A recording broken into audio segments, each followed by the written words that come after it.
Bueno, muchas gracias por unirse nuevamente. Este es el último taller de este ciclo de talleres de Adviento. Creo que hemos cumplido los objetivos, o los vamos a cumplir en todo caso con la sesión de hoy. Hemos cubierto bastante material. Creo que ha sido importante como preparación para el Adviento y la Navidad de este año. Así que los invito a acompañarme con una oración, como todos los jueves, invocando a Santo Tomás de Aquino. En nombre del Padre, del Hijo, del Espíritu Santo. Amén. Padre, del Hijo y del Espíritu Santo. Amén. Creador inefable, tú que eres la verdadera fuente de luz y de sabiduría y el principio supremo, dígnate infundir sobre las tinieblas de mi inteligencia el resplandor de tu claridad, apartando de mí la doble oscuridad en que he nacido, el pecado y la ignorancia. Dame agudeza para entender, capacidad para asimilar, método y facilidad para aprender, ingenio para interpretar y gracia copiosa para hablar. Tú, que eres verdadero Dios y hombre, que vives y reinas por los siglos de los siglos. Amén. Amén. Bueno, entonces ya hemos cubierto hasta ahora los dogmas marianos, la tipología en el Antiguo Testamento, y vimos la semana pasada pues ya el misterio de la encarnación propiamente desde el punto de vista teológico. Lo que nos resta, y que creo que es importante que lo cubramos, por eso lo puse en el pensum de este ciclo de talleres, es recordar exactamente qué es lo que la doctrina de la Iglesia nos manda aprender. Y sobre todo, es lo que vamos a ver hacia el final de esta sesión, es cómo direccionamos estas enseñanzas de la Santa Madre Iglesia hacia nuestra vida particular. Porque, como les dije al inicio, yo no quiero que esto sea un ejercicio intelectual donde aprendimos un montón de datos o coincidencias curiosas entre el Antiguo y el Nuevo Testamento, o palabras, ¿verdad?, que coinciden en una lengua o en otra y que tienen un significado especial, sino que al final esto que hemos estudiado y profundizado nos lleve a un camino de conversión, nos lleve a un camino de evangelización, de misión, que es pues el objetivo de nuestra fe, ¿no? No solamente salvarnos nosotros, pero salvarnos todos. Entonces lo que les propongo para este taller específicamente, primero es empezar con un rápido test. Vamos a tomarnos 5 minutos para tratar de refrescar los conocimientos que adquirimos en estas 3 semanas anteriores. No es para probar cuánta atención pusieron, sino quizás para tener un poquito más frescos los conceptos que hemos revisado en las sesiones anteriores. Y vamos a hablar aquí de algunos términos. Vamos a hablar de lo que es la revelación divina y dentro de eso, cómo juega el rol del magisterio de la Iglesia. Definitivamente tenemos que hablar del depósito de la fe, que es un concepto que no solamente es bíblico, pero que está en el catecismo de la Iglesia. Y ya vamos a hablar profundamente sobre algunos documentos del magisterio. Vamos a empezar con aquel que les sugerí leer desde el inicio en el mes de noviembre, que es Dominus Iesus, una declaración de la Congregación para la Doctrina de la Fe. Vamos a ver varios documentos de San Juan Pablo II y sus reflexiones cristológicas. Vamos a ver también algo de lo que los padres de la Iglesia, es decir, los primeros obispos, los primeros doctores de la Iglesia, los primeros 3, 4 siglos de la Iglesia, nos tienen que decir respecto a la encarnación, y que hoy, 21 siglos después, sigue siendo vigente.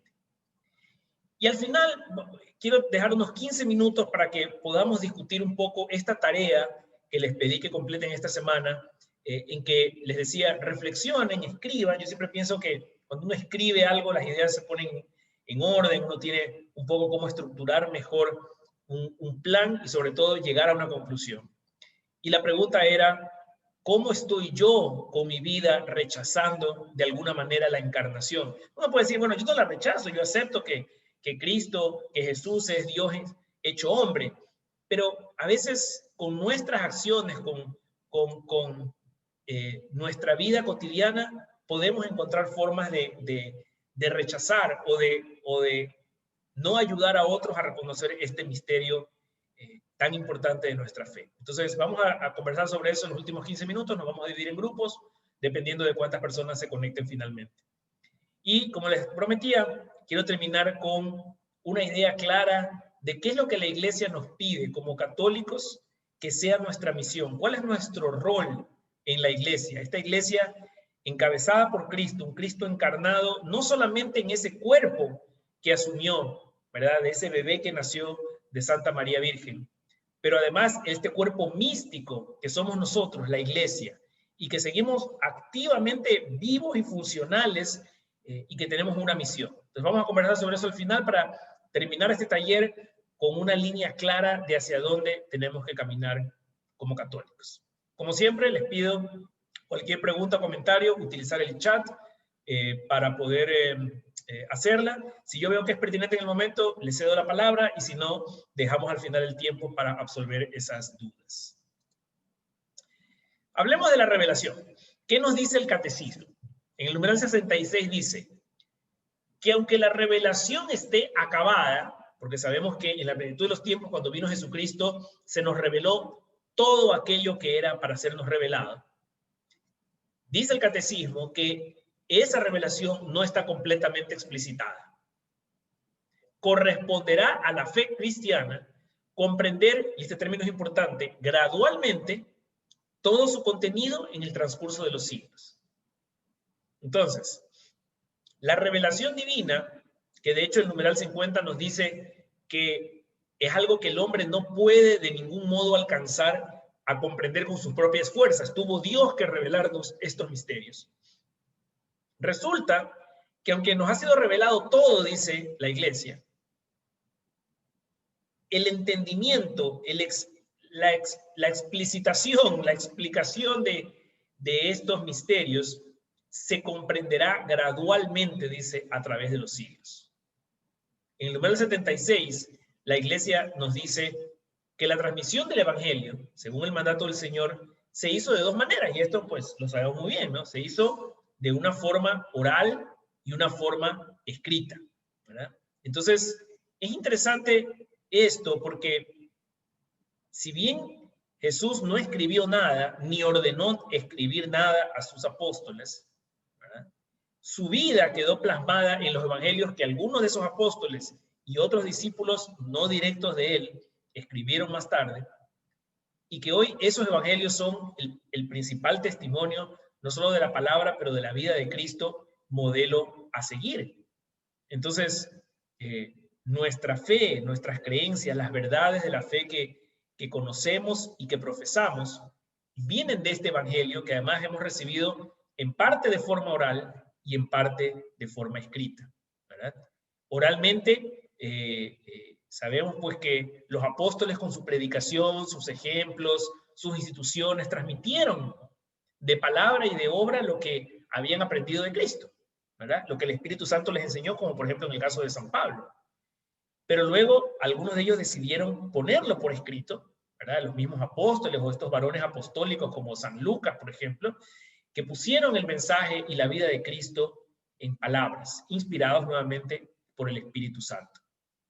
Pero es importante recordar que esa revelación que se dio en la plenitud de los tiempos está acabada, como claramente dice el catecismo. Es decir, no hay nada nuevo que aprender. Por eso el mismo catecismo en el 67 nos dice que la fe cristiana no puede aceptar revelaciones que pretenden superar o corregir la revelación de la que Cristo es la plenitud. Nada que se nos revele en el siglo XXI o en los últimos 20 siglos puede ser considerado como aceptable, como verdad, como una verdad revelada, un misterio de la fe, si es que contradice o corrige las verdades que Cristo nos enseñó. Pero, como digo, estas verdades sí pueden seguir siendo comprendidas, pueden seguir siendo meditadas y reflexionadas, como de hecho sucede todos los años en ese cuerpo místico que es la iglesia, en que de forma viva, permanente e intensa se discute tanto de forma oral como escrita la palabra de Dios, y se va descubriendo nuevas formas de interpretar esa palabra de Dios, no porque le encuentren un sentido totalmente distinto al que Cristo originalmente nos dejó, pero Pero es como cuando uno va a misa y vuelve a escuchar un evangelio que lo ha escuchado 20 veces o 100 veces. ¿No les ha pasado que estás sentado ahí y escuchas la predicación del evangelio y una frase, una palabra te llega de una forma que nunca te había llegado? A mí me ha pasado muchas veces. Y me parece tan curioso porque digo, pero si yo he escuchado y he leído este pasaje de la Biblia tantas veces y nunca me fijé en este detalle específico.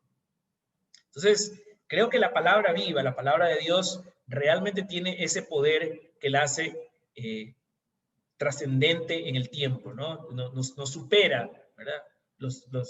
Así, el cielo y la tierra pasará, pero su palabra no pasará.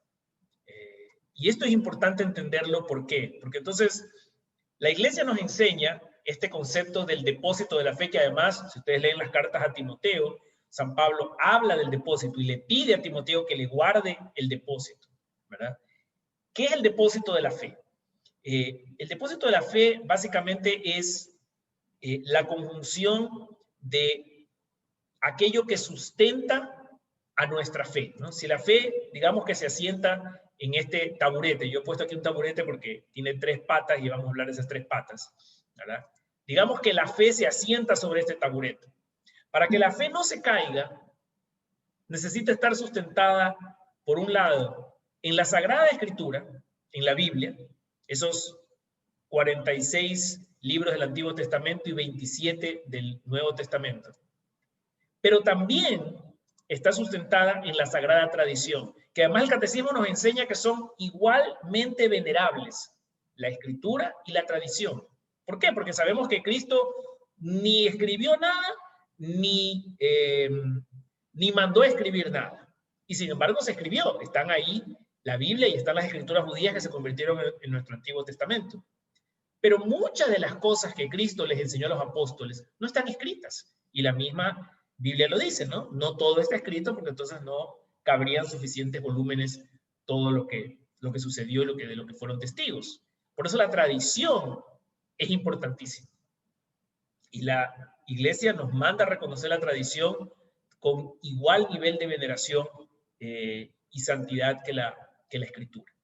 Pero hay un tercer elemento que es importante en el depósito de la fe, que no constituye parte del depósito, pero coayuda a que la Escritura y la tradición se mantengan firmes. Y ese es el magisterio de la Iglesia.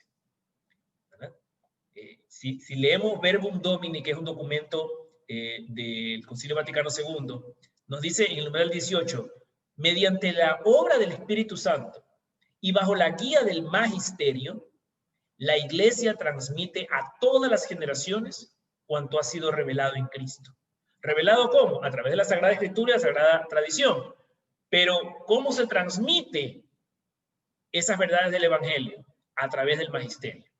Porque fue a la Iglesia Católica, encabezada por Pedro, que Cristo le dio la autoridad para hacer y deshacer, para atar y desatar.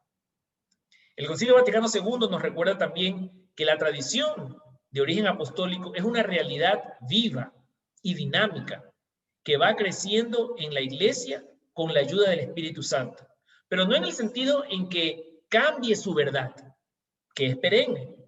Más bien crece en la comprensión de las palabras y las instituciones transmitidas.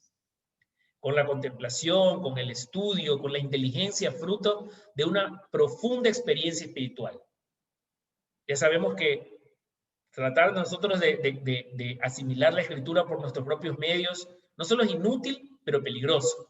Tenemos que pedir siempre asistencia del Espíritu Santo. Entonces, ¿cómo interpretar adecuadamente las Escrituras? Cosa que hemos hecho además a lo largo de estos talleres. Les he mostrado muchas citas bíblicas, tanto del Antiguo como del Nuevo Testamento. Pero ¿cómo hacerlo de una manera segura? Sabiendo que lo que estoy leyendo e interpretando, esa exégesis que estoy haciendo, me está conduciendo por el camino correcto. Ahí es donde juega un rol importante el magisterio. Nos dice el numeral 86 del Catecismo: el magisterio no está por encima de la palabra de Dios, sino a su servicio. El magisterio de la Iglesia, dice el 88, ejerce plenamente la autoridad que tiene dada por Cristo cuando define, por ejemplo, los dogmas. Es decir, cuando propone de una forma que obliga al pueblo cristiano a una adhesión irrevocable de fe. Y lo mismo cuando revisamos los dogmas marianos en la primera sesión, ¿verdad? El magisterio de la iglesia, con la autoridad que el mismo Señor les dio, es la que nos ayuda, con la asistencia del Espíritu Santo, a leer y a aplicar correctamente no solo la Sagrada Escritura, sino también la Sagrada Tradición. Leemos, por ejemplo, en el numeral 85 del Catecismo, que dice: el oficio de interpretar auténticamente la palabra de Dios, oral o escrita, ha sido encomendado solo al magisterio de la Iglesia, magisterio vivo de la Iglesia, el cual lo ejercita en nombre de Cristo. Y ahí cita a Dei Verbum, que es otro documento del magisterio, es decir, a los obispos en comunión con el sucesor de Pedro, el obispo de Roma. Este detalle es importante. Cuando una conferencia episcopal, como por ejemplo la de Alemania, para los que sepan esta historia, en Alemania la conferencia episcopal ha permitido unas aberraciones como por ejemplo la comunión interconfesional, que permite a personas no católicas pero casadas con un católico que comulguen, o la comunión a divorciados vueltos a casar. Aunque eso ha sido aceptado por la conferencia de obispos, la conferencia episcopal alemana, al no estar en comunión con el Papa y el resto de la Iglesia, eso no puede ser considerado una doctrina válida. Inclusive, si el Papa dijera algo que va contra el colegio de obispos y de cardenales del mundo y contra la doctrina tradicional de la Iglesia, no estaría hablando con la verdad. Entonces, el término comunión es importante. El Papa y los obispos tienen que estar en una comunión mutua cuando se pronuncian en estos temas, que es cuando se utiliza el término de ex cátedra, ¿no? El Papa inclusive es infalible, si uno lee el catecismo, el tema de la infalibilidad del Papa, solamente cuando habla en comunión con los obispos, ¿no? Y viceversa. Con este antecedente, quería dejar muy en claro la importancia de la tradición oral, además de la Sagrada Escritura, y del magisterio de la Iglesia en interpretar no solo esta tradición, pero también la Sagrada Escritura.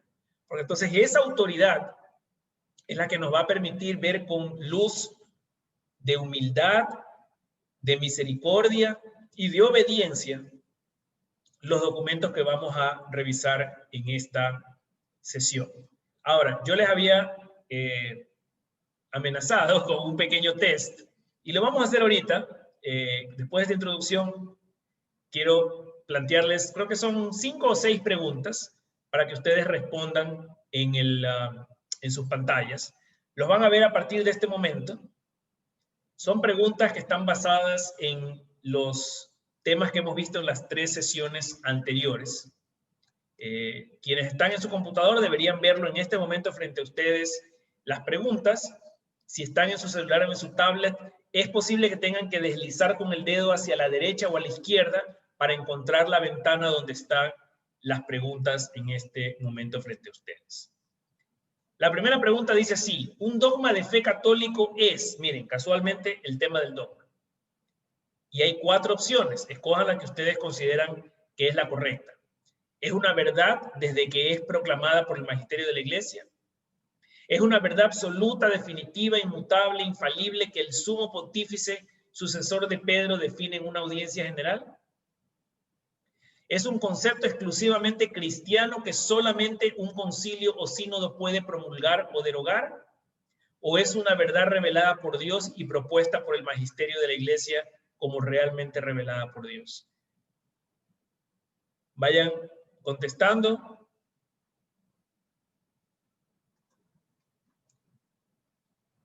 Esto no va a afectar su nota final de curso, no se preocupen. Es solamente para tratar de refrescar los conceptos y poder profundizar en los documentos del magisterio con estos conceptos frescos en la memoria.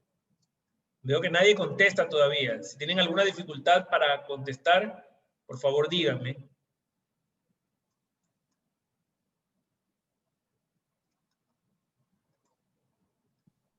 Yo ya contesté. La segunda pregunta tiene que ver con este título que se autodá el Señor, el Hijo del Hombre. Un título usado por Jesús y que cumple la profecía de quién. Y ahí hay 4 opciones. Isaías, Juan el Bautista, Daniel y Jeremías. Uno de esos 4 profetas habló sobre el Hijo del Hombre. ¿Cuál fue? Espero que se esté un poco más fácil que la 1. La pregunta 3. Y lo vimos creo que en la clase pasada. Pasajes en los que Jesús revela su identidad divina. Y hay 4 opciones también. La transfiguración, las bodas de Caná, la expulsión de los mercaderes en el templo, la resistencia a las tentaciones en el desierto, el bautismo en el Mar Rojo, el caminar sobre el agua. Hay varias opciones ahí para que ustedes escojan la respuesta correcta. Vamos, anímense, contesten. No veo que nadie contesta, nadie responde. ¿Están teniendo alguna dificultad Estamos leyendo, Pablo. para contestar las preguntas? Estamos O sea, leyendo. yo ya tengo la 1 y la 2 contestadas. Esa sí, pues no Ya, has recibido ok. ninguna. De pronto es que vas a recibir nuestra respuesta cuando te enviemos el formulario. Ya, perfecto. Bueno, en teoría Porque debería. yo también he contestado, pero si no ves es porque de pronto, como no hemos enviado, no puedes saber qué llevamos. Ya, perfecto. Ok, puede ser. Ok, muy bien. En pantalla no sale sino la 1 y la 2. No veo la 3. Tiene que mover con su. Si está en la computadora o en el teléfono. La computadora. Probablemente tiene que con el mouse bajar un poco más. O poner. O una vez que pone contestar, le aparece la siguiente. Ya contestó la 1 y la 2. Sí, borré. Con el mouse borré la 1 y la 2. Bueno, No sé conteste de nuevo y ahí a lo mejor tiene que ya salir la 3, que es la de los pasajes en que Jesús revela la identidad divina, que lo vimos la semana pasada.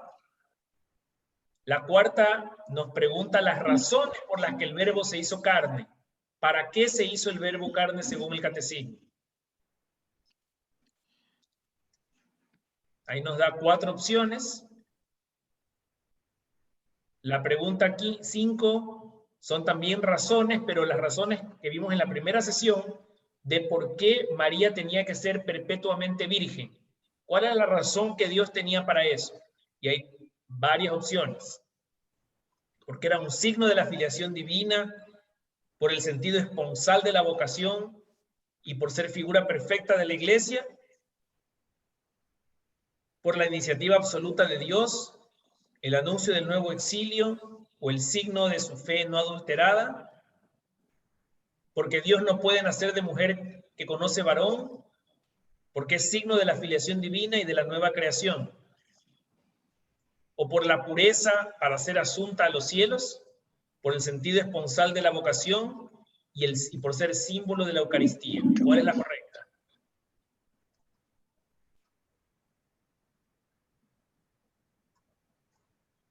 Vamos a darles 2 minutos más. La última creo que está facilísima también, la vimos, me parece que fue en la segunda sesión cuando hablamos de la tipología de Cristo en el Antiguo Testamento. Ahí vimos las alianzas, ¿no? Ahí les estoy pidiendo que recuerden esas 7 alianzas que hizo Dios con el hombre. ¿A través de qué mediador lo hizo? ¿Quiénes fueron esos 10 mediadores? Esos 7 mediadores con los que Jesús hizo alianza con el hombre.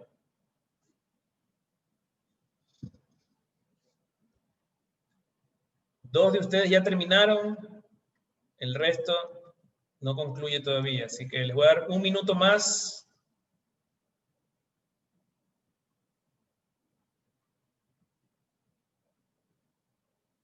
Si les parece alguna muy difícil, déjenla y sigan con la siguiente para que contesten la mayor cantidad de preguntas que sea posible.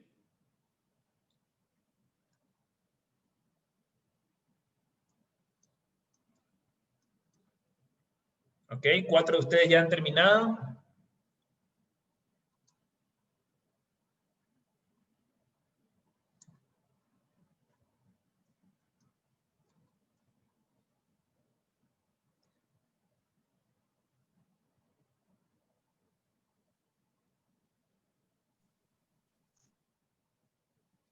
Bien, 6 de ustedes ya terminaron. Vamos a darles 30 segundos más para que, a ver si todos alcanzan a contestar.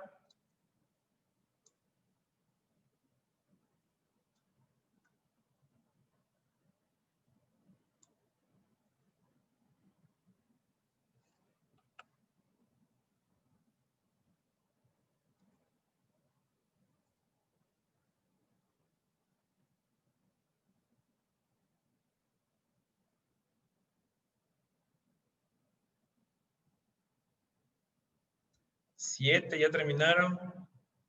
Bueno. ¿Estuvo muy difícil? Todavía algunos de ustedes no han concluido. Ok. Listo. Hemos terminado el test. Vamos a ver las respuestas, ¿ok? Para un poco tener clara cuál era la correcta en cada caso. Un dogma de fe católico, la mayoría de ustedes coincide en que es una verdad revelada por Dios y propuesta por el magisterio de la Iglesia como realmente revelada por Dios. Y esa, los felicito, es la respuesta correcta. Alguien contestó, por ejemplo, que, y la primera parte es verdad, es una verdad absoluta, definitiva, inmutable, todos esos términos utilizamos en la primera sesión, ¿verdad? Es verdad que el sumo pontífice podría ser, no necesariamente, pero podría ser el que promulgue, ¿verdad? Este dogma, ¿verdad? O pudo haber sido la congregación de la fe, pudo haber sido, ¿verdad? Un concilio, en fin. Pero ciertamente no es algo que sucede en una audiencia general, que son las que típicamente él da desde el balcón en la Plaza de Roma los miércoles. ¿Verdad? Tampoco es verdad la primera opción, una verdad desde que es proclamada por el magisterio de la Iglesia. De hecho, aprendimos que los dogmas siempre han sido verdad, sino que se conocen como dogma a partir de que son proclamados, pero siempre fueron una verdad, no desde el momento en que la Iglesia los proclama. La segunda pregunta sobre el Hijo del Hombre, la mayoría de ustedes contestó correctamente, fue Daniel, quien en su visión en el capítulo 2 de su libro, es que habla del Hijo del Hombre, la venida del Hijo del Hombre. Entonces, muy bien para los que contestaron esos. Hablamos mucho de Isaías, quizás ahí fue la confusión, pero en realidad el término el Hijo del Hombre viene del profeta Daniel. En la pregunta 3 hablamos de los pasajes que nos ayudan a ver la revelación de Jesús como Dios. Y casualmente sí, ahora hay una división, veo, casi la mitad de ustedes pensaba que era la opción 1 y la otra mitad pensó que era la opción 2. Bueno, la primera tiene un error que yo diría es una trampa en realidad, ¿no?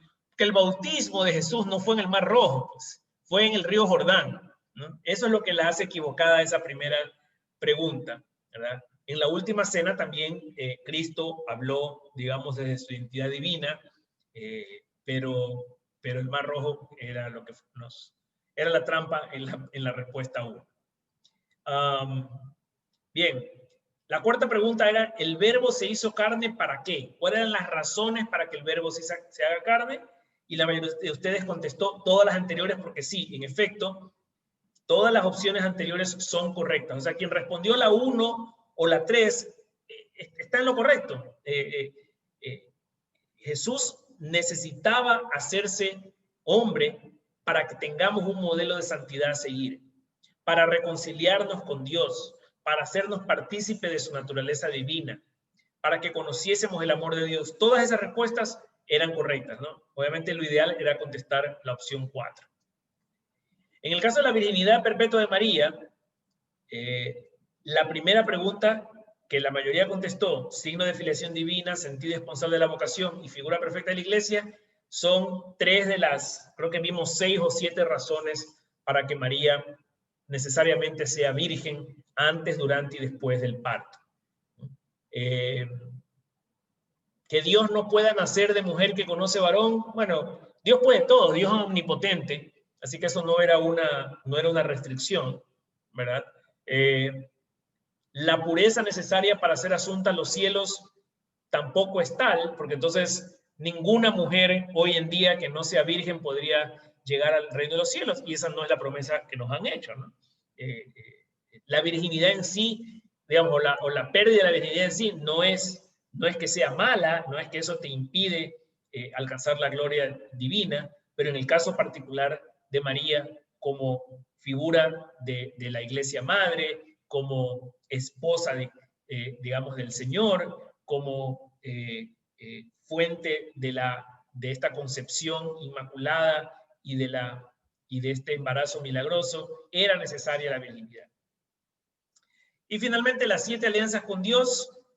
4 de ustedes respondieron que eran Noé, Abraham, Isaac, Jacob, que también se llama Israel, Moisés, David y Jesús. No, bueno, con Isaac y con Jacob realmente no hizo una alianza nuestro Señor. Los que contestaron Adán, Noé, Abraham, Moisés, David, Esdras y Jesús, ahora son minoría, pero esa era la respuesta correcta. Yo en el cuadrito que les mostré no puse a Esdras porque me concentré en los 6 mayores, pero les comenté que cuando uno habla del número 7, el séptimo sería Esdras, que es el sacerdote a quien se le encargó la reconstrucción y la rededicación del templo, del segundo templo, cuando el pueblo regresó del segundo exilio de Babilonia a Jerusalén. Y en la última, Aarón no fue, ni Aarón ni, o sea, David sí, pero Aarón no fue un mediador entre Dios y su pueblo. De hecho, era su hermano Moisés el que tuvo esa función.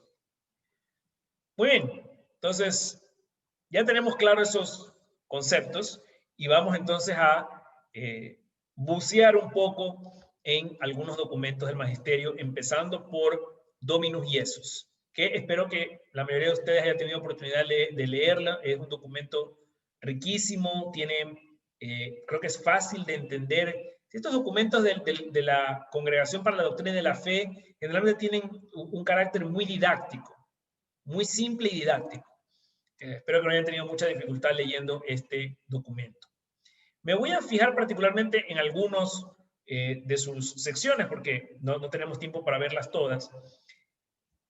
Y quiero empezar con el numeral 4, que habla sobre las teorías relativistas, es decir, sobre lo que los cristianos hacemos mal al pensar en Cristo como Dios encarnado, ¿verdad?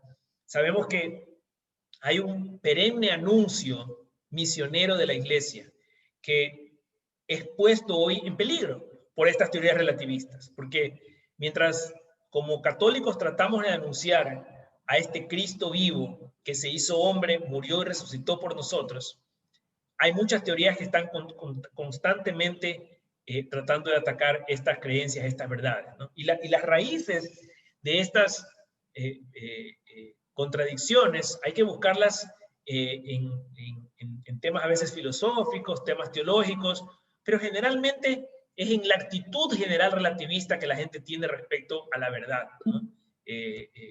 Cada uno quiere que la verdad sea lo que es para esa persona.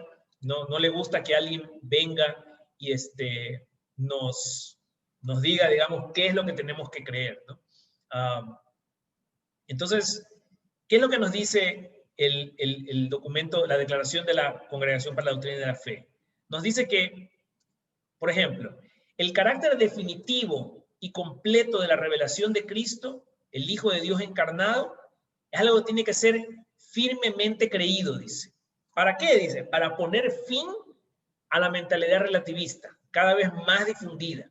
Hay que reiterar este carácter definitivo y completo de la revelación de Jesucristo. Es decir, no hay ningún sujeto o vidente que pueda recibir algún mensaje adicional que Cristo no nos dejó.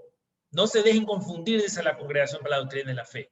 El Cristo encarnado que vivió y que fue un personaje también histórico porque vivió en un momento específico de nuestra historia, ya nos reveló todo aquello que debíamos conocer.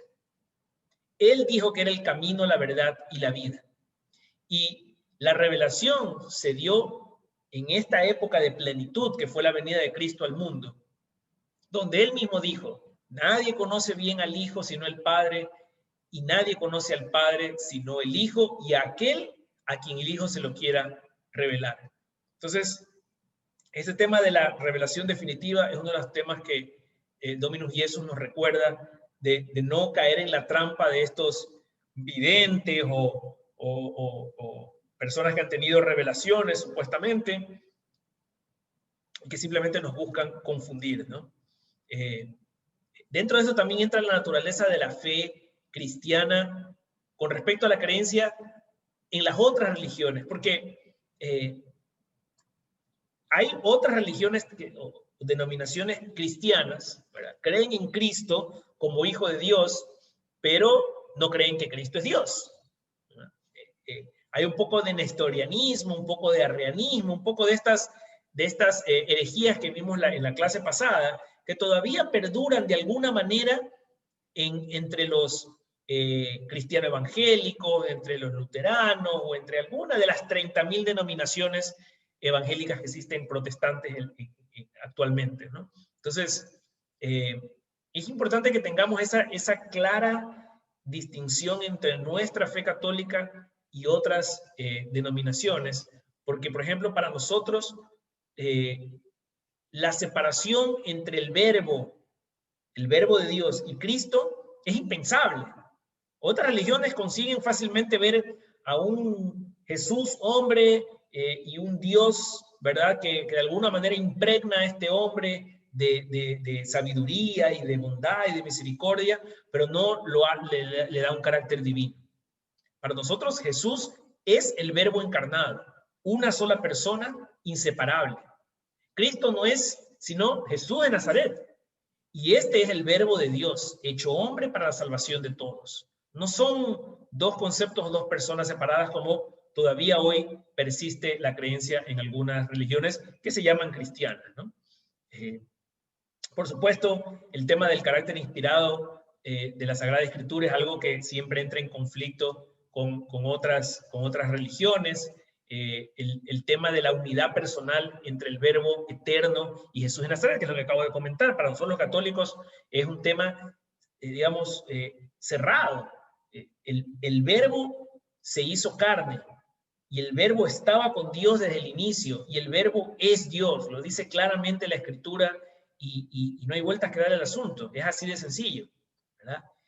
Esa unidad también que hay entre la economía del verbo encarnado y del Espíritu Santo. Economía no lo revisamos en este curso, pero la oikonomía, en latín, quiere decir la dispensación, es un término que significa cómo Dios dispensa su gracia y su misericordia con los hombres, o hacia los hombres, ¿verdad? Entonces, la economía del verbo es la forma en que Cristo nos dispensa su amor, su misericordia, ¿verdad? Su gracia, que no es distinta en el concepto de la Santísima Trinidad del Espíritu Santo y su economía. El Espíritu Santo obra también, porque es Dios, igual que Cristo, ¿verdad? Bajo un mismo plan. Lamentablemente, hoy inclusive en el catolicismo a veces se escucha unas ciertas creencias que de alguna manera separan al Espíritu Santo de Cristo y tratan de borrar o oscurecer esta unidad que debería existir entre la obra del Espíritu y la obra de la segunda persona, que es Cristo. Importante también el tema de la acción salvífica. Habíamos dicho que la razón principal por la que el verbo se hizo carne es por nuestra salvación, y así lo rezamos en el credo de los domingos, ¿no? Por nuestra salvación bajó del cielo y por obra del Espíritu Santo se encarnó de María la Virgen. La universalidad salvífica del misterio de Jesucristo significa que Él vino a salvar no solo a los judíos, no solo a los israelitas, no solo al imperio romano, sino a todas las naciones. Por eso en Mateo 28 mandó a bautizar a todas las naciones en nombre del Padre, del Hijo y del Espíritu Santo. Por medio del Espíritu, por supuesto, se extendió más allá de los confines visibles de la iglesia en ese momento, que como recuerdan comenzó como una piedra chiquita, exactamente como Daniel lo predijo en su interpretación del sueño de Nabucodonosor, que vimos la semana pasada, y una piedrita chiquita se convirtió en una iglesia gigantesca que hoy tiene más de 1.300 millones de fieles, el catolicismo, y está en todos los países y en todos los confines del mundo. Entonces, esa misión salvífica de Cristo hay que siempre recordarla, nos dice la Congregación para la Doctrina de la Fe, como la principal razón por la cual nuestro Señor se hizo hombre. Hay que dentro de eso entender que si la iglesia es el cuerpo místico de Cristo y si la misión de Cristo es la salvación de los hombres, pues irremediablemente la mediación salvífica universal de la iglesia es su misión. La iglesia está aquí para llevar a las personas en el camino de la conversión hacia Jesucristo nuestro Señor. Y en ese sentido es inseparable el reino de Dios, que también es el reino de Cristo, porque Cristo es Dios, del reino de la iglesia. Cuando Jesús, y lo creo que lo comentamos la semana pasada, cuando Jesús decía, prepárense, arrepiéntanse, conviértanse porque el reino está cerca, él no se refería a que la muerte de las personas vivas en ese momento era inminente y que pues si se morían como santos iban al cielo, lo cual evidentemente es una de las promesas de nuestra fe. Pero lo que él estaba diciendo es, el reino está cerca porque estoy a punto de instaurar a la Iglesia Católica. Ese es el reino de Dios aquí en la tierra, que administra los sacramentos, que nos lleva a recibir el cuerpo y la sangre de Cristo y probar un pedacito de la gloria de Dios. Entonces, es inseparable el reino de ese Cristo que se hizo hombre, que se hizo humano, que se hizo terrenal, sin dejar de ser divino, de ese otro cuerpo de Cristo, que es la iglesia, que si bien es terrenal y está compuesta por millones o billones de pecadores, que somos todos nosotros, incluyendo el Papa, los cardenales y los obispos, y no por eso deja de ser santa. Y por eso también rezamos en el credo. La iglesia es una, santa, católica y apostólica. En ese sentido hay que recordar que la iglesia subsiste como la única iglesia de Cristo. Él no dijo, tú eres Pedro y sobre esta piedra edificaré mis iglesias. Dijo mi iglesia en singular. Y le entregó las llaves a Pedro y le dio a esos 12 hombres, soplando el Espíritu sobre ellos, la autoridad para hacer y deshacer, para atar y desatar. No se lo dio a otros, se lo dio a ellos, y de ellos, en una sucesión ininterrumpida, llegamos hasta el Papa Francisco y los obispos de nuestros días. Tema importante, y por eso Dominus Iesus hace mucho hincapié en estos temas que son álgidos, porque hoy, como digo, en esta teoría relativista, en este mundo de que todo da lo mismo, a veces nos queda la impresión cuando conversemos con alguien que es un pariente o un amigo evangélico, cristiano de alguna denominación, que más o menos estar allá o estar acá es lo mismo. Y no lo es. Va totalmente contrario a nuestra fe y de hecho derriba el gran misterio de la encarnación de Cristo si no reconocemos que la iglesia es una manifestación de ese Cristo encarnado que persiste junto a nosotros hasta los últimos días, como él mismo nos prometió en el Evangelio de Mateo. Luego avanzamos todavía con Dominus Iesus para hablar de estos tres temitas que me parecieron muy importantes, ¿verdad? Cuando compara a Logos, el verbo de Dios, y el Espíritu. Y voy a solo dejar estos tres conceptos que creo que son fundamentales en nuestro entendimiento de quién es Cristo dentro de la Trinidad y cómo actúa, cómo obra, ¿verdad? O sea, sabemos que él, pues no solamente es una figura histórica, sí, lo es en el sentido de que vivió en un periodo específico de nuestra historia, una historia finita, digamos, porque vivió una cantidad X de años sobre la tierra, 33 años. Pero Cristo no es que es uno de varios rostros que el verbo tuvo o asumió. No es que vino por aquí y otro rato vendrá con otra forma o ha venido de otras maneras, no. Sabemos que esa fue la encarnación en la plenitud de los tiempos, la única y definitiva. Que no hay una economía, una dispensación de la gracia del verbo fuera de la iglesia que él creó, o que vendrá en otras manifestaciones o en otras formas. Sí, esperamos a Cristo glorificado al final de los tiempos, pero es el mismo Cristo que vimos llegar, o que vieron llegar los hombres hace 21 siglos. En el concilio de Éfeso, si ustedes recuerdan en las clases anteriores, que es donde se manifiesta el tema del Teotocos, ¿verdad? Cuando hablamos sobre que María es madre de Dios. ¿Qué nos decía el Concilio de Éfeso? El Verbo, al unirse en su persona a una carne, la carne de Jesús, que era una carne humana y animada por un alma racional, se hizo hombre. Es decir, nos recuerda que Dios, sin dejar de ser Dios, se unió en esta sustancia humana a este cuerpo llamado Cristo, llamado Jesús, ¿verdad? Y se hizo hombre.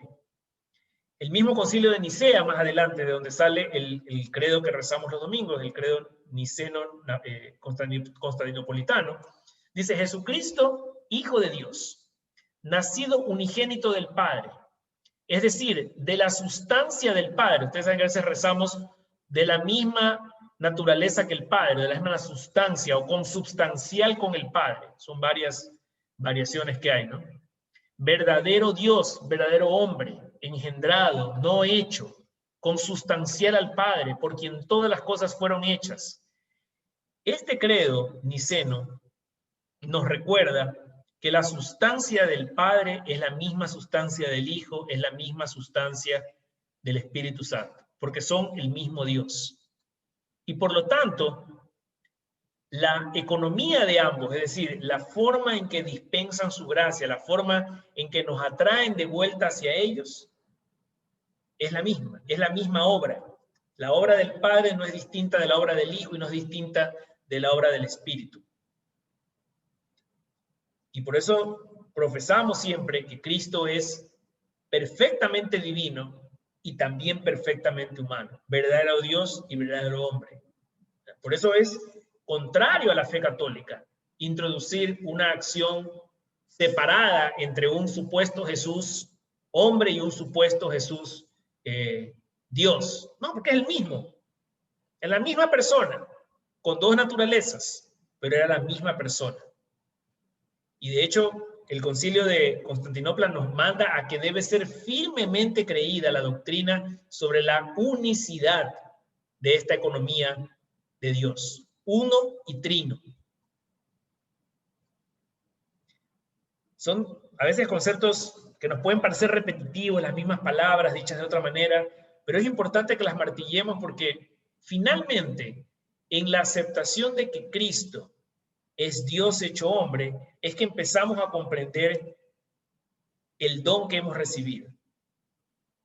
Más allá de lo espectacular que pudieran haber sido los milagros que hizo o la misma resurrección, si nos detenemos un segundo a meditar, quienes tuvieron la oportunidad de hacer esa lección divina frente al Santísimo, y meditar el don, el regalo de Dios al hacerse hombre, por todas las razones que acabamos de ver ahorita en el test, creo que es para quedarse extasiado y al mismo tiempo, yo diría, avergonzados de lo que no estamos haciendo para agradecer, para alabar y para cumplir la misión que tenemos con ese Dios que se hizo hombre por nosotros. Finalmente, Dominus Iesus, quiero solamente rescatar el tema del misterio salvífico. Y aquí hay algunos temas que Dominus Iesus y la Congregación de la Doctrina para la Fe nos manda creer firmemente, dice. Por todos los católicos tenemos que decir que en el evento de su encarnación, muerte y resurrección, Cristo ha llevado a cumplimiento la historia de la salvación. Es decir, todo lo que fue prometido a Noé, Abraham, Moisés, David, Esdras, todo aquello se cumplió en la vida de Cristo, particularmente en su pasión, muerte y resurrección. Y que la voluntad salvífica, nos dice el numeral 14 de Dominus Iesus, es ofrecida y cumplida una vez y para siempre en el misterio de la encarnación, muerte y resurrección de Jesús, Hijo de Dios. Es decir, ese plan de salvación que se nos ofreció desde el Génesis 3 se cumple en la encarnación, muerte y resurrección de Cristo. Ahí es donde recibimos y somos beneficiarios del gran don de Dios. Y que por eso es que escogimos este tema, creo muy apropiado en Adviento, en preparación para la Navidad. Un tema que destaco porque pudo haber dado la impresión en la lámina anterior que yo estaba hablando un poco mal de las otras religiones, pero Dominus Iesus nos recuerda lo que es importante. Dice, hay figuras y elementos positivos en las otras religiones, y que de hecho podrían ser parte del plan divino de la salvación. Algo de santidad, en otra parte de Dominus Iesus dice que inclusive puede haber elementos que sean santos en otras religiones. No porque ellos estén en lo correcto, sino porque Dios en su misericordia les ha permitido tener elementos de santidad en su fe. Pero, sin embargo, dice la Congregación para la Doctrina de la Fe, esos elementos que son positivos solo cobran significado por la mediación de Cristo y no pueden ser entendidos ni como paralelos ni como complementarios. Ha sido la misericordia de Dios que ha permitido que haya elementos santos, hasta sagrados inclusive, en otras religiones, pero nunca en la perfección de la plenitud como ocurre en la fe católica. Veamos lo que nos dice San Juan Pablo II en 3 documentos. Aquí voy a abordar 2. Divin Misericordia del año 80 y Redemptores Hominis en el año 79, que son encíclicas que el Papa San Juan Pablo II escribió en su momento.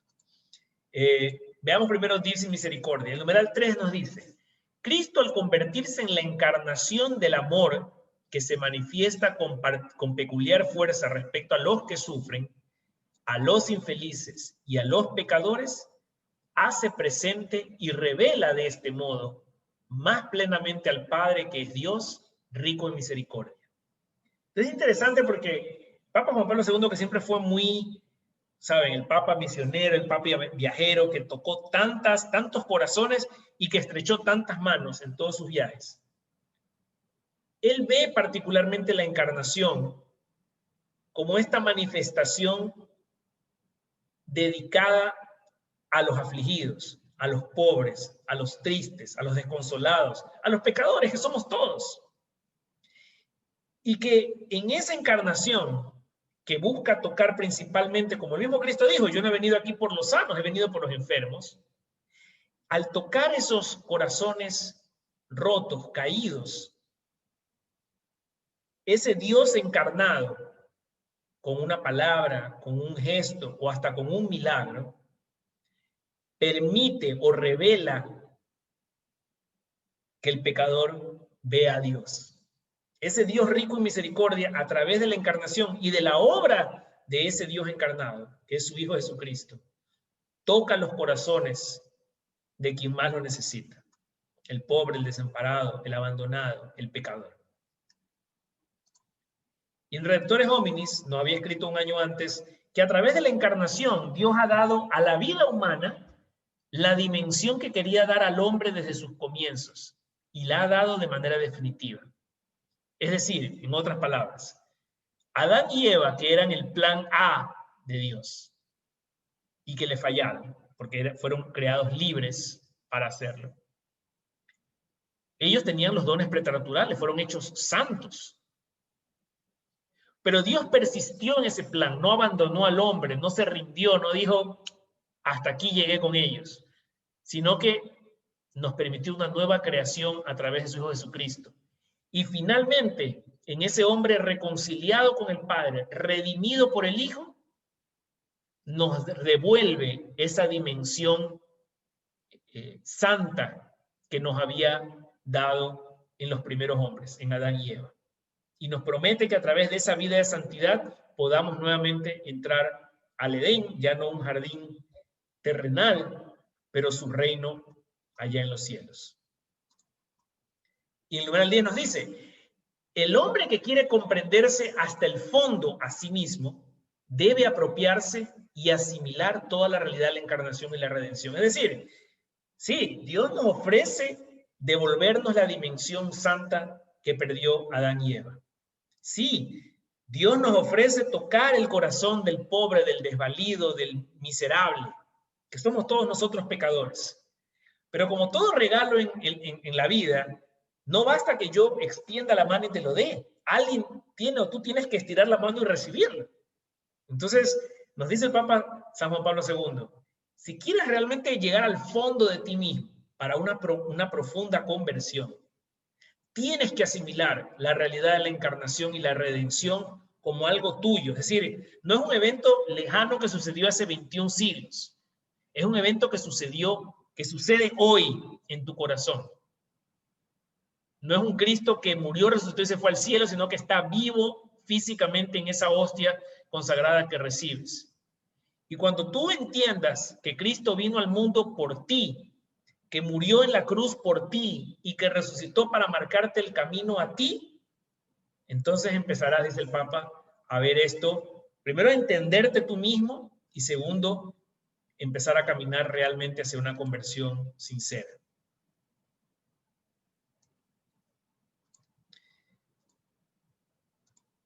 Otra cita de San Juan Pablo II, solo una que les doy, el numeral 6 de Redemptoris Missio, que es otra que escribió 10 años más tarde, en el año 90, la misión redentora de la Iglesia. Dice, es contrario a la fe cristiana introducir cualquier separación entre el Verbo y Jesucristo. Eso ya lo habíamos leído. Jesús es el Verbo encarnado, una sola persona e inseparable.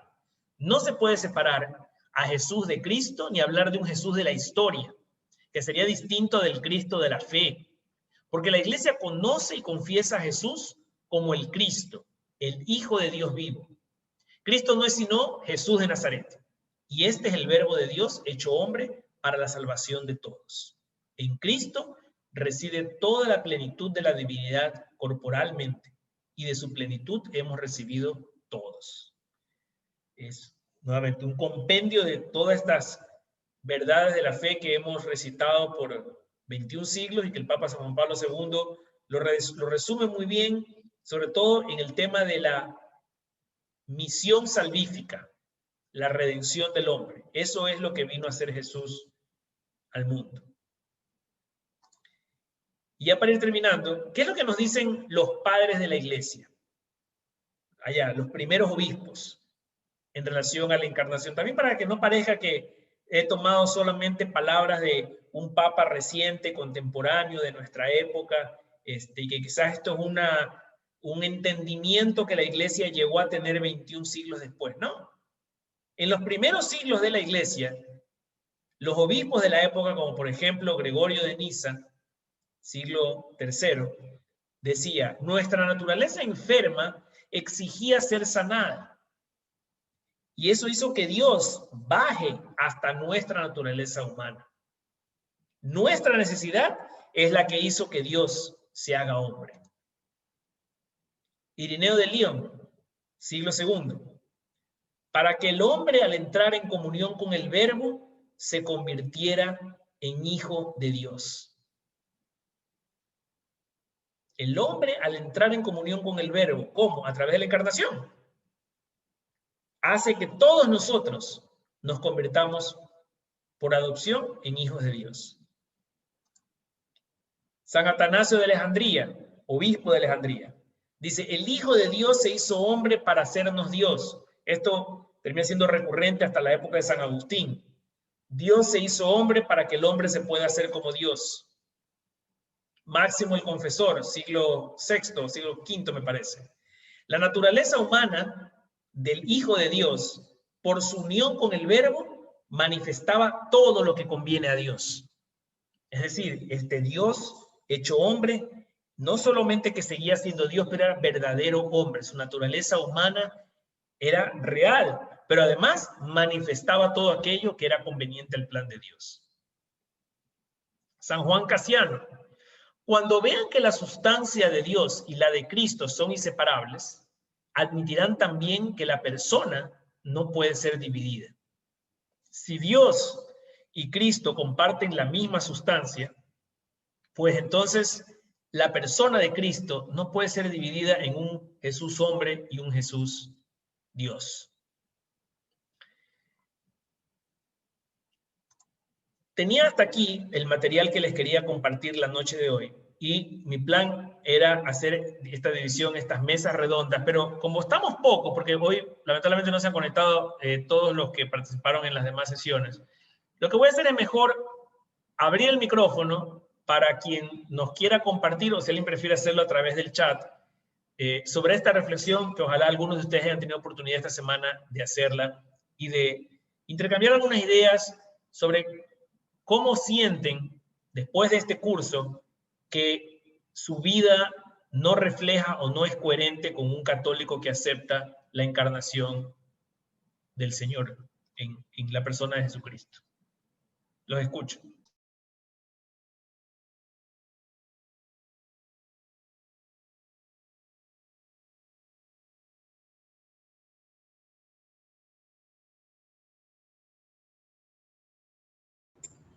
Bueno, Pablo, pues bueno, yo siento que hay muchas formas en las que uno puede rechazar la encarnación en la vida.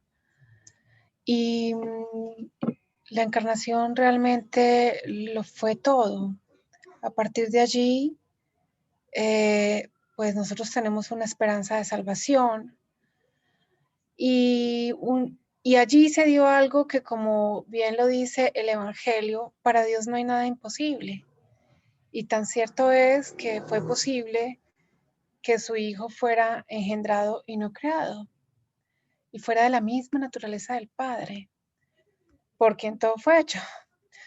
Entonces, yo siento que en mi vida rechazo la encarnación cuando no acepto la voluntad de Dios en mi vida.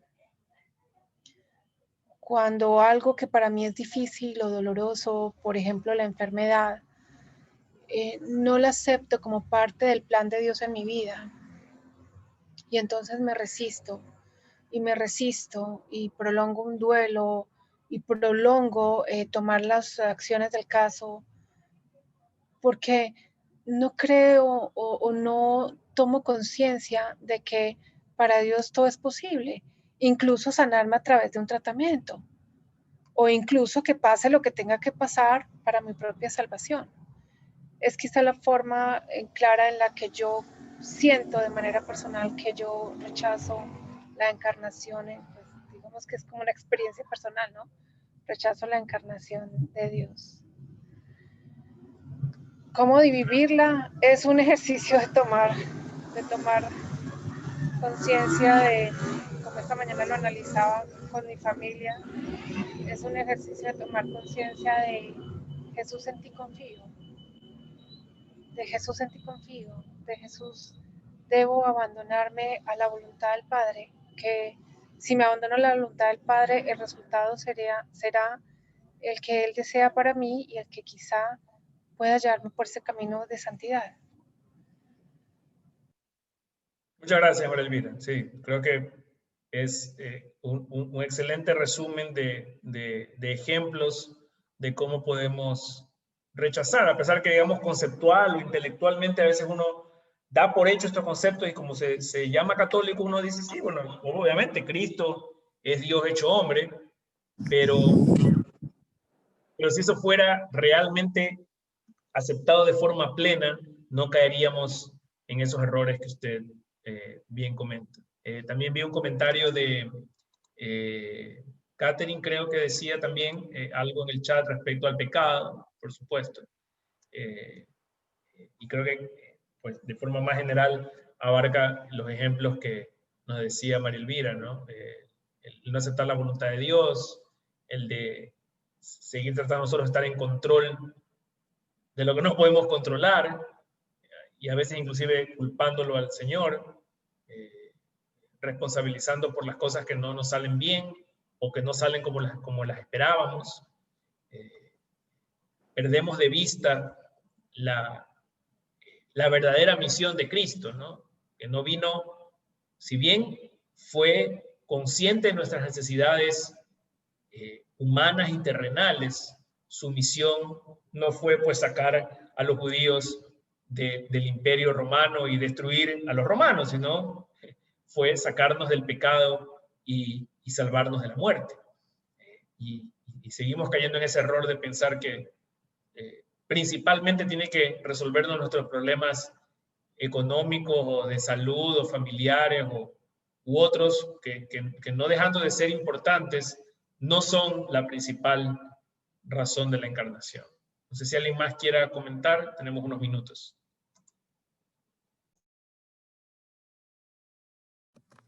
Bueno, yo creo que también rechazo la encarnación en mi vida de Jesús, a veces dejándome llevar por las circunstancias del mundo, digámoslo así. cuando dentro de mí prima su palabra y sé lo que es correcto, pero muchas veces por evitar ser juzgado, caemos en tentaciones y en cosas ridículas, podríamos decirlo, que podríamos evitar. Y lo más grave es que a veces al caer en esto de mundo que decimos, estamos siendo ejemplo incluso de otros que vienen detrás nuestro, de nuestros hijos, de nuestros amigos. Entonces no somos consecuentes con la vida de evangelio que deberíamos predicar, que podemos decirla, que tratamos de manifestarla, pero a veces no somos consecuentes con nuestros actos. Entonces, creo que de esa manera es una cosa importante sobre la que uno debe trabajar, ¿verdad? No ver distante todo lo que tú has mencionado, que es cierto, no verlo como algo que pasó, como algo distante en mi vida, como que está ahí para cuando lo necesite, sino que es una vida de Cristo permanente, siempre, en todas las circunstancias que se presenten. Y es algo sobre lo que tenemos que trabajar. Digo tenemos porque estoy segura que tal vez más de uno pueda sentirse identificado con esa forma de rechazo que yo percibo en mi vida hacia la encarnación. Gracias, Verónica. Sí, ciertamente. Yo creo que además me da pie la pauta para el último tema que quería tratar, y es ese del ejemplo, ¿no? De la coherencia de vida. Por eso la pregunta también iba en el sentido de cómo entonces debería yo vivir la encarnación, porque es verdad, si Cristo no, hablamos de la universalidad de la misión salvífica de Cristo, es decir, no vino solo para salvarme a mí, aunque debería empezar reconociendo que vino por mí, por Pablo, por Verónica, por Maritza, por Paulina, por cada uno de ustedes.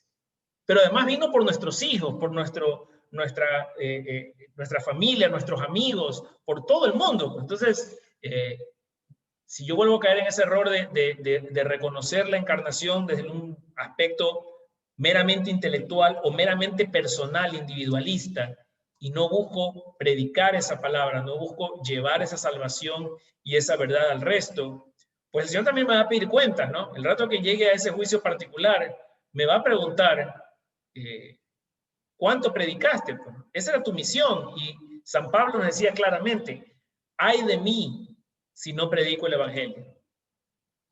Y con eso quería terminar, porque quiero que salgamos con una idea de no solamente haber aprendido algunos temas, pero cómo los puedo poner en práctica. Y buscando en el mismo magisterio de la Iglesia, encontré exactamente cuál es el rol de los laicos según Lumen Gentium, que es una declaración del Concilio Vaticano II, que en resumen, en el número 31 nos dice: tratar de obtener el reino de Dios gestionando los asuntos temporales y ordenándolos según Dios.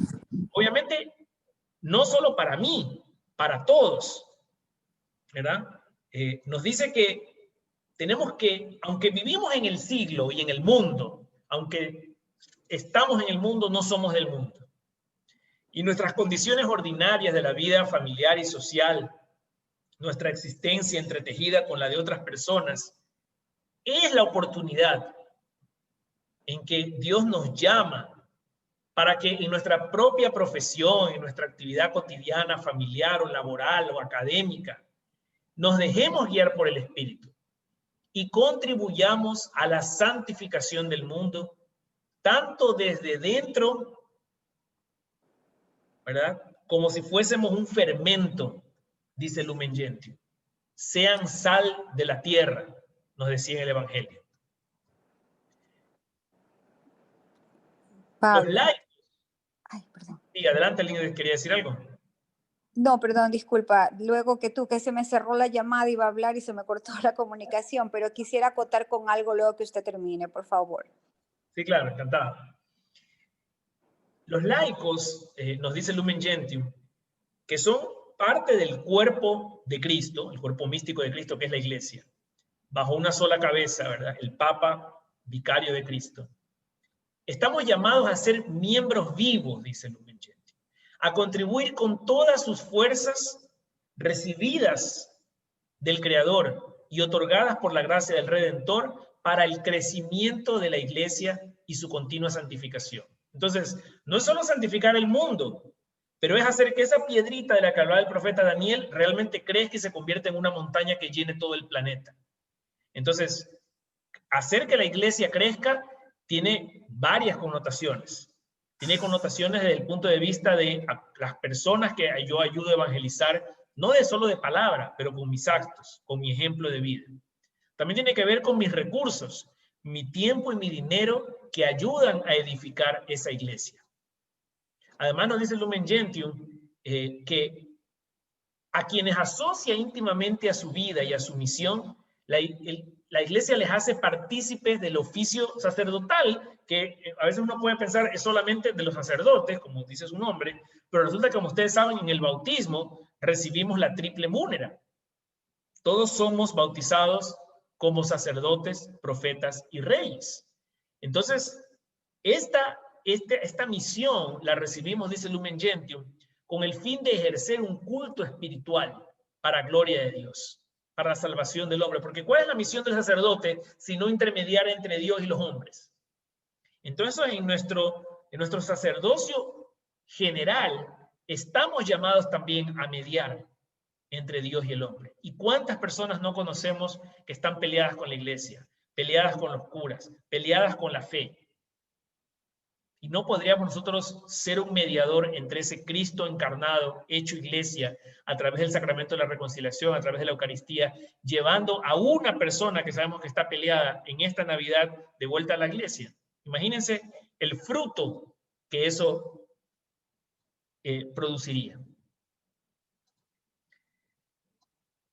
Por medio de los laicos, a quienes la iglesia constituyen testigos de Cristo, nos da el sentido de la fe y nos llama a que hagamos brillar el evangelio, dice Lumen Gentium, que seamos pregoneros de la fe, no solamente proclamando la palabra de Dios, como hacen, no sé, los evangélicos que se paran en una esquina con un micrófono y un parlante, pero con nuestra vida de coherencia. Lo que decía Verónica, lo que comentaba Catherine, ¿verdad?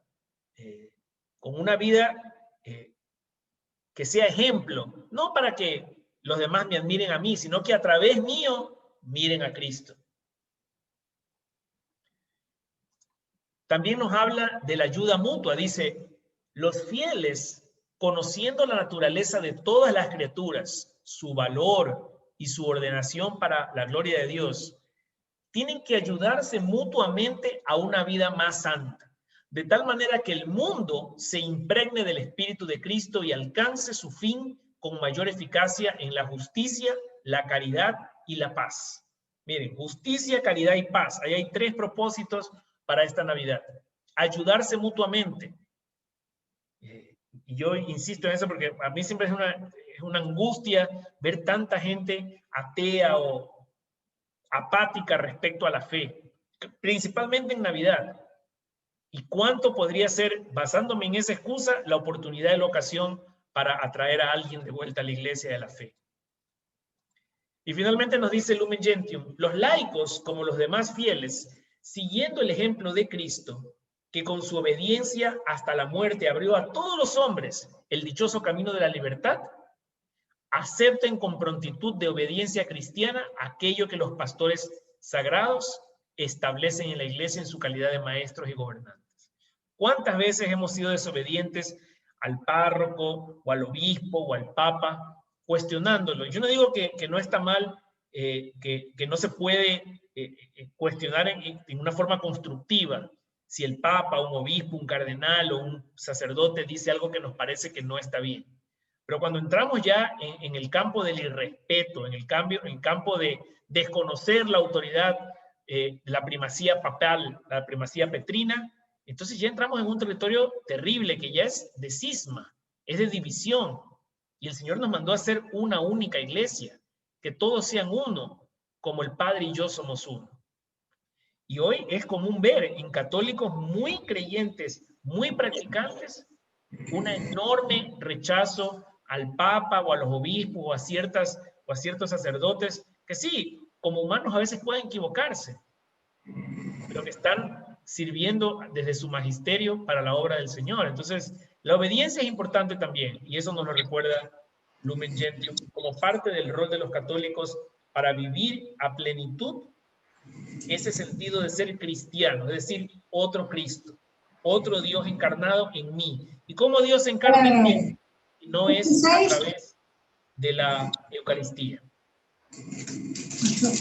Mucho más ahí. Bueno, es lo que tenía para hoy. Recuerdo que Maritza tenía un comentario que quería hacer, así que le cedo la palabra. Bueno, buenas noches a todos. Gracias, Pablo. Bueno, yo estuve en una meditación muy hermosa en el Santísimo hace exactamente, no me acuerdo, 3 días creo, estamos jueves, ¿sí? Lunes. Y, y bueno, y entonces estaba meditando en el Santísimo. Y sabes qué, justamente por tu tema de la encarnación,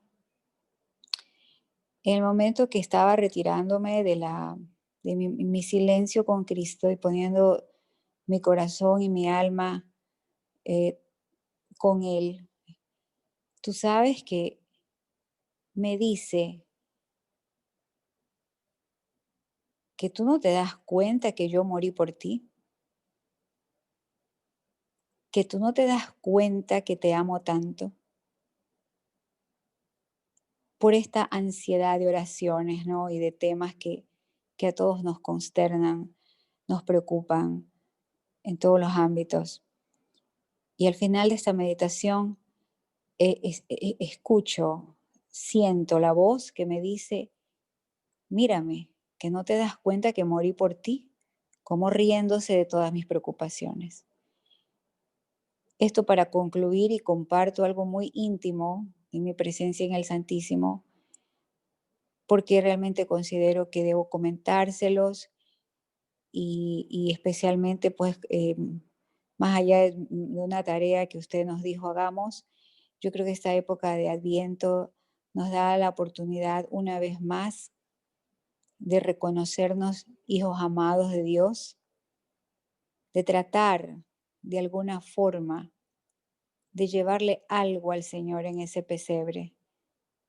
Yo sé que todos tenemos navidades apretadas, hasta la Virgen María la tuvo muy agitada, preparando su parto sin posada y José y todo, pero realmente no desperdiciemos esta oportunidad tan hermosa que estamos viviendo para decirle gracias, Señor,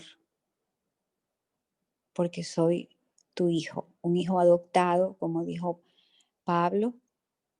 Por favor, no lo olvidemos. Yo, la verdad, ¿sabes qué, Pablo? Me reí. Salí del Santísimo riéndome, porque dije, ay, sino que, qué tonta. Salí feliz.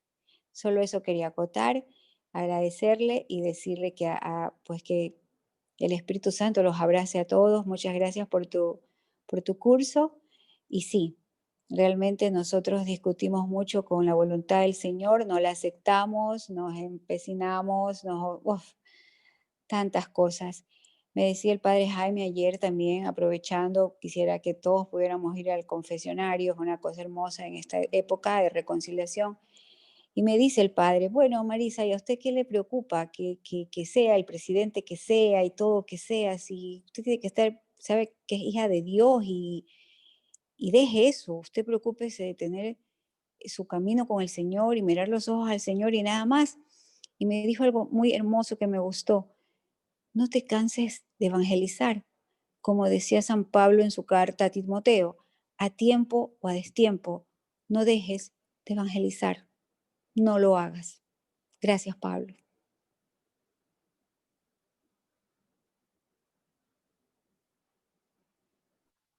Gracias, Maritza. Y gracias a todos. Realmente que estoy muy contento con este curso. Creo que todos hemos podido aprender un poco, yo el primero, y disfruto mucho de esta oportunidad de conversar sobre lo que es más importante para todos nosotros, nuestra fe y ese camino de salvación en el que no estamos solos, estamos todos como pueblo de Dios peregrinando en una misma dirección. Así que nada, muchísimas gracias por su tiempo, por su paciencia, por sus preguntas y nos veremos el próximo año. Ya conversaremos con Padre Jaime sobre un plan para el 2021 y Dios mediante volvernos a encontrar con un nuevo ciclo de talleres, de temas. Aquellos que están en el chat, pues Sugiéranme temas que les interese abordar y con gusto los vamos preparando y el próximo año nos veremos de vuelta. Ojalá ya de forma presencial. Vamos a ver qué podemos hacer conforme vaya evolucionando esta pandemia. Muchas gracias a todos. Pablo, en presencial nos deja por fuera varios, que ya no estamos en Ecuador. Sí, no, pero yo tenía planeado, no lo llegamos a probar, pero sé que es posible transmitirla, ya creo que tenemos todo el equipo para hacerlo, tenemos que hacer algunas pruebas, pero si hubiese habido una mayoría para este curso presencial, de todas maneras lo hubiéramos transmitido para que el resto se pueda conectar. Qué de bueno, manera sí, remota. gracias. Así que si nos decidimos hacerlo así el próximo año, tenga por seguro que vamos a intentar también el tema de la transmisión.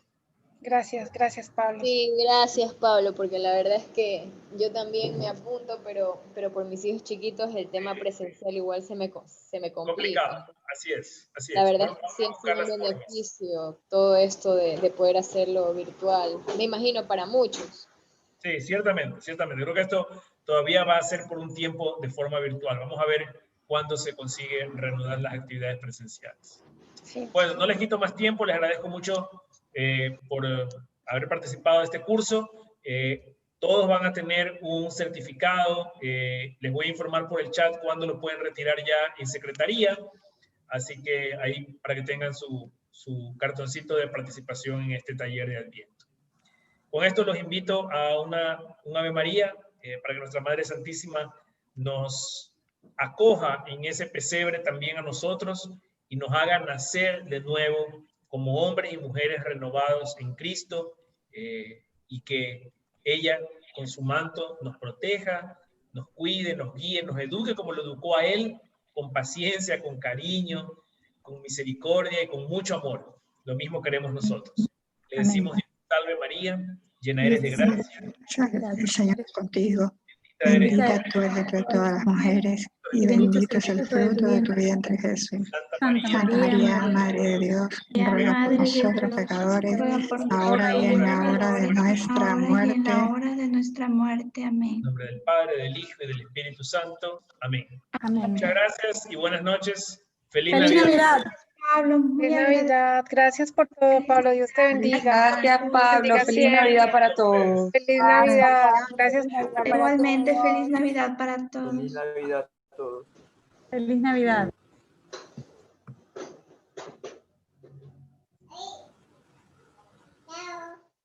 Chao.